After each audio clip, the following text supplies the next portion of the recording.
Welcome back to my mini blog. আগের ভিডিওগুলোতে না বেশ রেসপন্স পেয়েছিলাম, তার জন্য তোমাদের সবার কাছে অনেক অনেক ধন্যবাদ। সকালবেলা ঘুম থেকে উঠে স্নান টান করে নিলাম, তারপরে আমার ছোট্ট ছেলেটাকে খাবার দিয়ে ধূপ দিয়ে দিলাম। বেডটা না নোংরা হয়েছিল, তাই টুক করে পরিষ্কার করে নিলাম।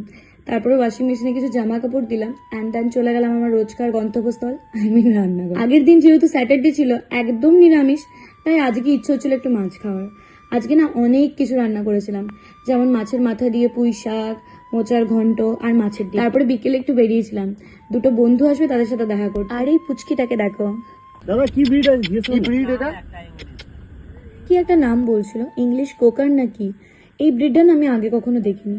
তারপর চলে গেলাম চতুরঙ্গ মাঠে, সেখানে চিকেন চপ খেলাম। ঘরে এসে আমার বর আর ওর বন্ধু মিলে রান্না করছিল। লিটারালি আমার রান্নাঘরটা পুরো নোংরা করে ছেড়ে দিয়েছে, কিন্তু রান্নাটা বেশ ভালোই হয়েছিল। সত্যি বরের হাতের রান্না খাওয়ার আলাদাই স্বাদ। আর এই দেখো রক্সি আবার ওদেরকে দেখছে। রেসিপি ছিল পোলাও আর চিকেন কষা। সো বাস এই ছিল আজকে আমার ভিডিও। টাটা।